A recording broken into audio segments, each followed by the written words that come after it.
لا إله إلا الله وحده لا شريك له لا ضد له ولا ند له ولا شريك له.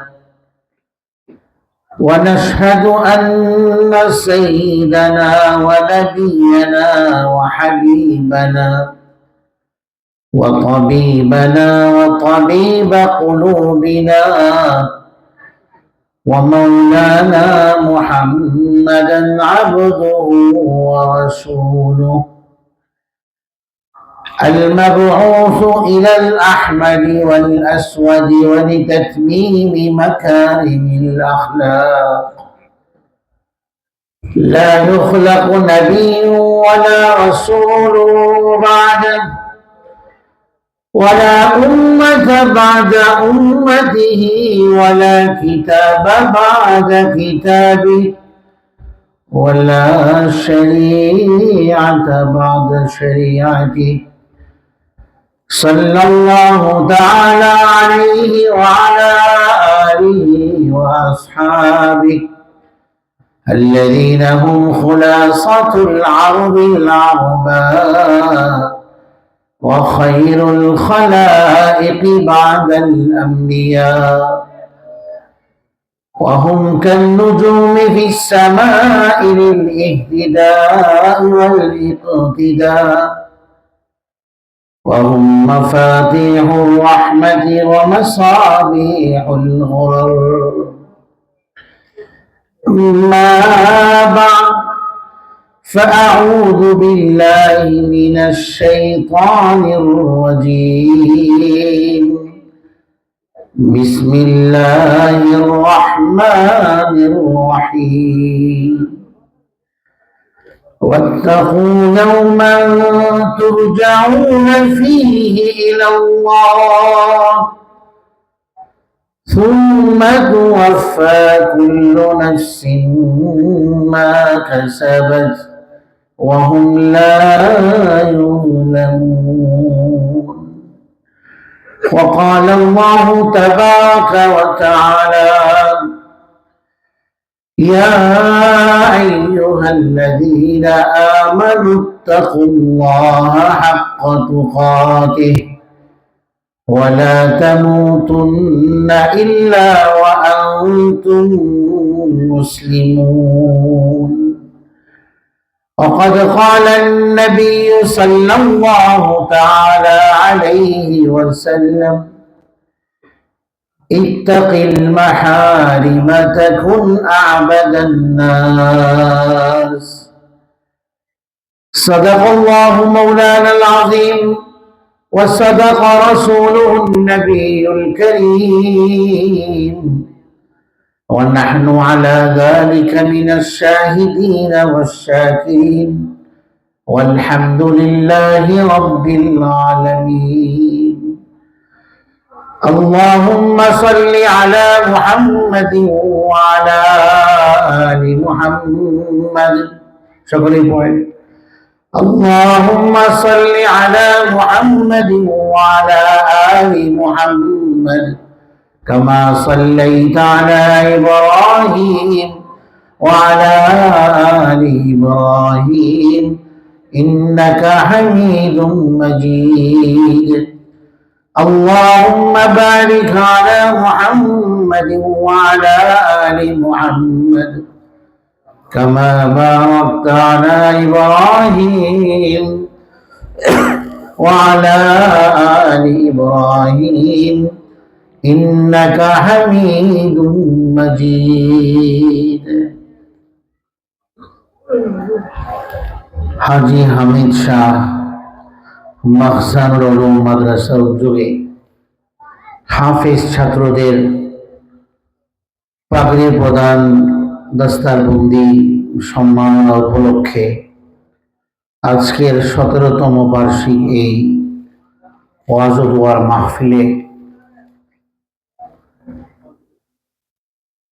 মঞ্চে উপবিষ্ট আজকের এই মাহফিলের সভাপতি, উপস্থিত উলামায়ে কেরাম, মুরব্বিয়ানে ইজাম এবং আমার সামনে উপবিষ্ট দিনদার দিন দরদি ইমান প্রিয় ইসলাম প্রিয় ভাইরা, পর্দার আড়ালে যারা আওয়াজ শুনছেন আমাদের প্রিয় মা ও বোনেরা, আলহামদুলিল্লাহ আল্লাহ জাল্লা শানুহুর দরবারে অসংখ্য অগণিত শুকরিয়া আদায় করছি, যিনি আমাদেরকে আজকের এই মোবারক নুরানি এই মাহফিলে, কোরআনের এই মাহফিলে, জান্নাতের বাগানে, রহমতের শামিয়ানার নিচে আল্লাহ পাক আমাদেরকে ঘুম বর্জন করে কোরআন হাদিসের মহাব্বতে, ওলামায়ে দ্বীনের মহাব্বতে তাদের কথা শুনবার জন্য আমাদেরকে সেখানে আসার এবং বসার তৌফিক দান করেছেন। আল্লাহ পাকের দরবারে শুকরিয়া আদায় করছি, আলহামদুলিল্লাহ। আরো জোরে বলুন আলহামদুলিল্লাহ। আপনারা এখানে আসতে পেরে খুশি না বেজার? রাত তো অনেক হচ্ছে, আরো থাকবেন? সারা রাত থাকবেন? যদি আমরা কথা বলি থাকবেন? আল্লাহ পাক আপনাদের এই জজবাকে কবুল করেন। আমরা এখানে যারা বসেছি আলহামদুলিল্লাহ বিজ্ঞ ওলামায়ে কেরাম, যারা আমাদের মাথার তাজ মুকুট, এই উম্মতের ওলামা যতদিন, আলেমরা হক্কানি ওলামায়ে কেরাম যতদিন পৃথিবীর বুকে থাকবেন ততদিন এই পৃথিবী ঠিক থাকবে। আলেমরা চলে যাবে, কিয়ামত কায়েম হবে। আলেমদের অস্তিত্বের কারণে পৃথিবী এখনো টিকে আছে। কোরআন সুন্নাহর এলেম থাকার কারণে পৃথিবী এখনো টিকে আছে। মাদ্রাসার তালিবুল ইলমরা থাকার কারণে এখনো পৃথিবী টিকে আছে। এই মসজিদ মাদ্রাসাগুলো থাকার কারণে এখনো আমরা ইমানের শক্তিতে উজ্জীবিত হয়ে আছি। যদি এই মক্তব, এই মাদ্রাসাগুলো, এই কোরআনের শিক্ষা প্রতিষ্ঠানগুলো, এই আলোকিত প্রতিষ্ঠানগুলো যদি না থাকতো, আমরা বিভ্রান্ত হতাম, পথচ্যুত হতাম, পথভ্রষ্ট হয়ে যেতাম, জাহান্নামমুখী হতাম। এই প্রতিষ্ঠানগুলো আমাদের জন্য রহমতের কারণ কিনা বলেন? এই মসজিদ, এই মাদ্রাসাগুলো কি আমাদের এলাকার জন্য রহমতের কারণ কিনা বলেন? নিঃসন্দেহে এগুলো রহমতের কারণ। তো আমরা এখানে সবাই বসেছি নুরানি মজলিসে, মজলিসটা একটু সুন্দর হওয়া দরকার। এরপর আমরা পরস্পরে কথা বলবো আপনাদের সাথে। আমরা আল্লাহর বরত্বের ধ্বনির প্রতিধ্বনি, আল্লাহর বরত্বের কথা বলে, আল্লাহু আকবার বলে একেবারে অন্তর খুলে মনে প্রাণে মজা করে দিয়ে সব ধরনের হতাশা, সব ধরনের ব্যথা দুঃখ দূর করে মন থেকে উচ্চ আওয়াজে আল্লাহর তাকবীর দিয়ে আমরা দাঁড়িয়ে যাই। নারায়ে তাকবীর। দাঁড়ান, আমি নারায়ে তাকবীর বলবো, আপনারা আল্লাহু আকবার বলবেন। নারায়ে তাকবীর। সবাই দাঁড়াইছেন না? একটু সামনে আসেন, একটু করে সামনে আসেন। এই তো, মাশাআল্লাহ মাশাআল্লাহ। বসেন আমার ভাই, বসেন,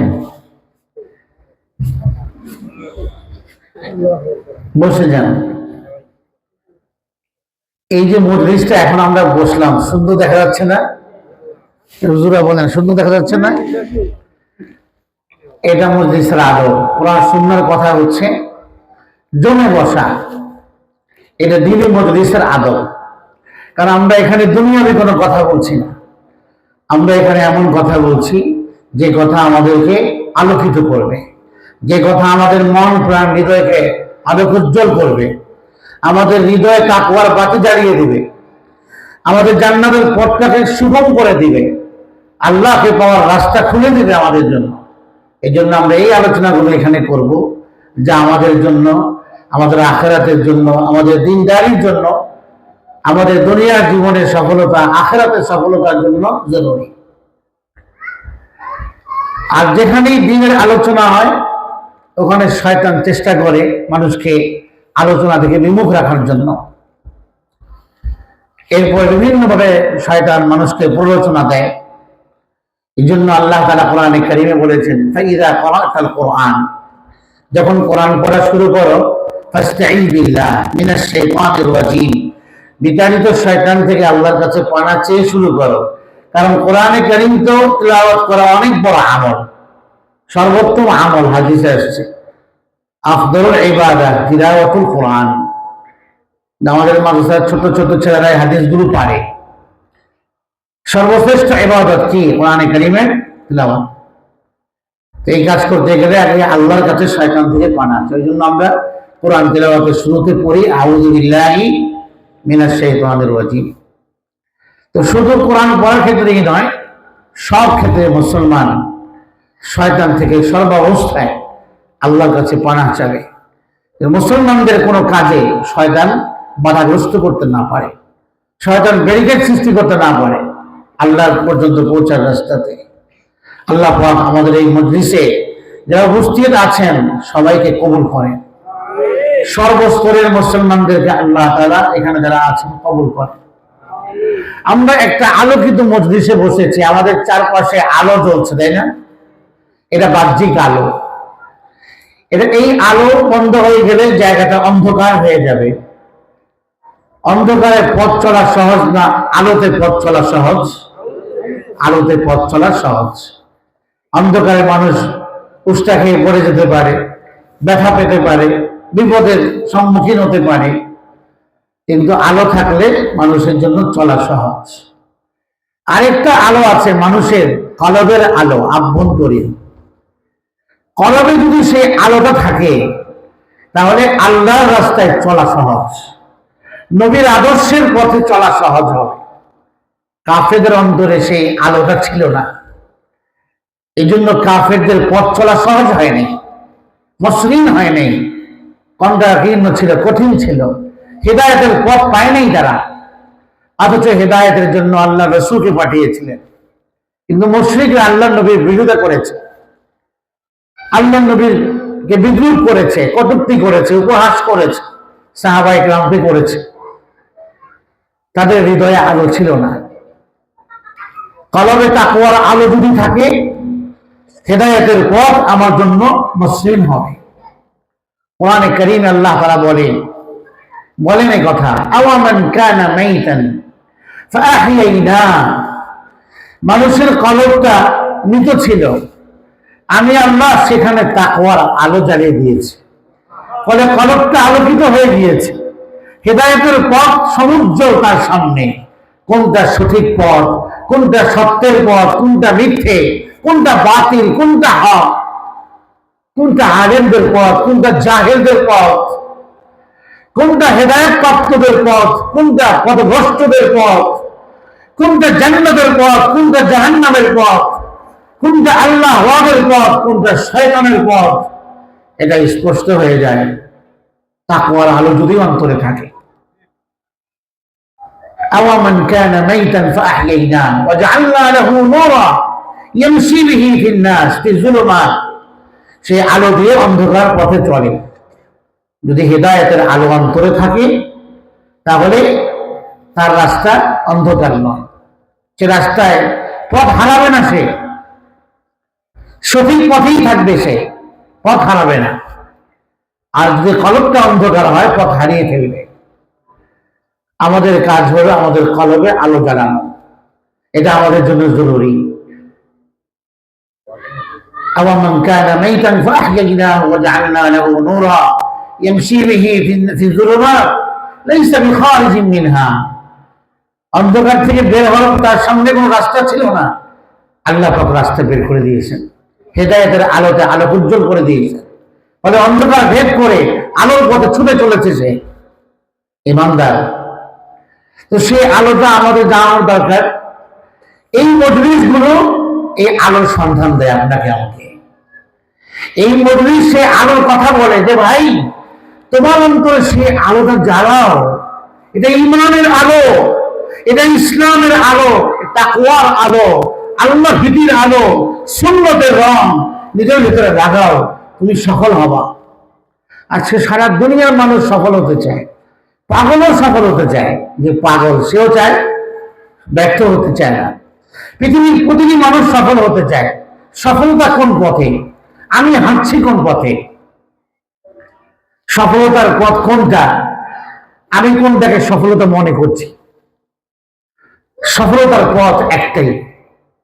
হযরত জুনাইদ বাগদাদী রাহমাতুল্লাহ আলাইহি অনেক বড় হুজুর ছিলেন। উনি বলেন যে আল্লাহ পর্যন্ত পৌঁছার রাস্তাগুলো কুল্লুহা মাসদুদা, সব বন্ধ হয়ে গেছে। কিভাবে আল্লাহকে পাবো? আল্লাহকে পাওয়ার একটা রাস্তা আছে, ইল্লা আসরাহা সাল্লাল্লাহু আলাইহি ওয়াসাল্লাম। সেই রাস্তাটা হলো মুহাম্মাদুর রাসূলুল্লাহর রাস্তা, নবীর আদর্শ, নবীর সুন্নতের জিন্দেগি, নবীর 24 ঘন্টার আমল, নবীর কথা, নবীর বলন, নবীর চলন, নবীর আচরণ, নবীর উচ্চারণ, নবীর সমাজে চলা, নবীর লেনদেন, নবীর সামাজিকতা, নবীর তাকওয়া, নবীর ইবাদত বন্দেগী। এটাই সফলতার পথ। একটা পথ ইমানদারদের সামনে খোলা, সেই পথটার নাম হচ্ছে মুহাম্মাদুর রাসূলুল্লাহ। এই পথে হাঁটলেই সফলতা। এই পথ ছাড়া আর কোনো পথ নাই সফলতা। নবীর পথ বাদ দিয়ে সফলতা প্রশ্নই আসে না। লক্ষ কোটি মানুষ বিভিন্ন পথে ছুটে চলেছে সফলতার জন্য, সফল হওয়ার জন্য। কিভাবে সফলতা আসে দুনিয়াতে? কিন্তু সফলতার পথ তো হচ্ছে যে পথ সাহাবায়ে কেরাম যে পথে চলেছেন, ওই পথে সফলতা।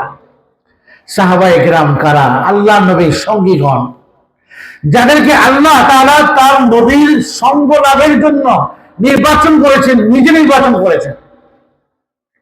ইখতারাহুমুল্লাহু লিসুহবাতি নবিয়িহি, যাদেরকে আল্লাহ নিজে নির্বাচন করেছেন।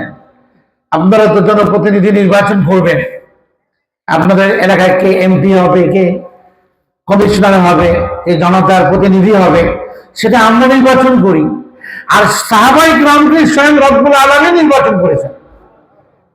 কোন লোকগুলো আমার খাতামুন নবিয়্যিন, আমার হাবিবের, আমার প্রিয় বন্ধুর সঙ্গী হবে? কারা? তারা তো ওই উচ্চ স্তরের গুণাবলী সম্পন্ন মানুষই হবে যারা নিজের জান মাল সবকিছু ঈমান ও ইসলামের জন্য, আল্লাহ এবং তার রাসূলের জন্য কুরবানি করার সে সাহস রাখে, সক্ষমতা রাখে, হিম্মত রাখে। আমরা সেই সাহাবায়ে কেরামের উত্তরসূরি। আমাদের জন্য ওটাই সফলতার পথ, যেই পথে সাহাবায়ে কেরাম হেঁটেছেন, চলেছেন। ওই ব্যাখ্যাটা আমাদের জন্য নিরাপদ। ইসলামের যে ব্যাখ্যাটা সাহাবায়ে কেরাম দিয়ে গেছেন, উম্মতের সূত্র পরম্পরায় সাহাবীদের ব্যাখ্যা, তাদের ছাত্র, এইভাবে আমাদের উস্তাদদের পর্যন্ত, উলামায়ে দেওবন্দ পর্যন্ত, এই যে কোরআন ও সুন্নাহর সঠিক ব্যাখ্যা, সাহাবায়ে কেরাম যেটা আল্লাহর নবীর থেকে সরাসরি শুনেছেন, শিখেছেন, ওই ব্যাখ্যাটা আমাদের ইসলাম চর্চার জন্য নিরাপদ। ওই ব্যাখ্যার আলোকে আমাদের জীবনে সফলতা আসবে, যেই ব্যাখ্যা সাহাবায়ে কেরাম করে গেছে। তো সফলতার পথ সবাই খোঁজে, কিন্তু সকলেই পায় না। সফলতার পথ মুহাম্মদুর রাসূলুল্লাহর পথ। এই মজলিসগুলো আমাকে ওই পথের সন্ধান দেয়, যে পথটি চলে গেছে জান্নাতের দিকে। আমাদের জীবনের মূল লক্ষ্য কি? আমরা মুসলমান, এটা আমাদের সবচেয়ে বড় পরিচয়। আমরা ছোট্ট একটি কিতাব মাদ্রাসায় পড়েছিলাম, তালিমুল ইসলাম, উর্দু ভাষায় লিখিত। তো সেখানে প্রথম প্রশ্ন এটা, প্রশ্নোত্তর কিতাব, তুমি কোন হো, তুমি কে, তোমরা কারা, তোমাদের পরিচয় কি? তো হাম মুসলমান হ্যাঁ, আমরা মুসলমান। तुम्हारा दीन क्या है? দ্বিতীয় প্রশ্ন, তোমাদের ধর্ম কি? हमारा दीन इस्लाम है। ওখানে উত্তর, আমাদের ধর্মের নাম কি? ইসলাম। ঈমান ও ইসলাম এর নিয়ামত আল্লাহ পাক আমাদেরকে দিয়েছেন। পৃথিবীর বুকে যত নিয়ামত আছে যা আমরা ভোগ করে চলেছি, সমস্ত নিয়ামতের মধ্যে ঈমান সবচেয়ে দামি নিয়ামত, ঈমান সর্বশ্রেষ্ঠ নিয়ামত। এর উপরে আর কোনো নিয়ামতই হতে পারে। ওই নিয়ামত আল্লাহ পাক আমাকে আপনাকে দিয়েছেন। আমরা কি আল্লাহর কাছে আবেদন করেছিলাম যে আল্লাহ আমাদেরকে মুসলমান বানান? কেউ আবেদন করেছে? এটা ওই অ্যাপ্লিকেশন করেছে আল্লাহর কাছে যে আল্লাহ আপনি আমাকে মুসলমানদের সন্তান বানান, মুসলমানদের ঘরে আমাকে পয়দা করেন, জন্ম দেন, আমাদের জন্ম হয়। এই কথা কিন্তু আমরা কেউ আল্লাহর কাছে বলি নাই। তার মানে আমরা আল্লাহর কাছে আবেদন করি নাই যে আল্লাহ আপনি আমাদেরকে মুসলমান বানান। কিন্তু আল্লাহ তাআলা আমাদেরকে মুসলমান বানিয়েছেন, ইমানের সম্পদ দিয়েছেন, যা সারা পৃথিবী কিনতে পারে এমন কাফেরের কাছেও নেই। সারা পৃথিবীর ছেলেও তো আমাদের ইমান অনেক দাম। সারা পৃথিবী বিক্রি করলেও তো, দ্বিগুণ বিক্রি করলেও তো ইমানের সম পরিমাণ হবে। ইমান কত দামি! আল্লাহ তাআলা ইমানদারদের উপরে দয়া করেছেন, দয়া করে ইমান দিয়েছেন। এই ইমানটাকে বিশুদ্ধ রাখা, এটাকে সঠিকভাবে চর্চা করা, এটার জন্য এলেমের প্রয়োজন। কোন এলেম? আল্লাহ প্রদত্ত এলেম, ঐশী এলেম, ওয়াহির এলেম, কোরআন ও সুন্নাহর এলেম, কোরআন ও সুন্নাহর জ্ঞান, যেই মাদ্রাসাগুলোতে শেখানো হয়। এই প্রতিষ্ঠানগুলোর কাজ হলো সমাজে এরকম আলোকিত মানুষ তৈরি করা, যাদের ভেতরে ওয়াহি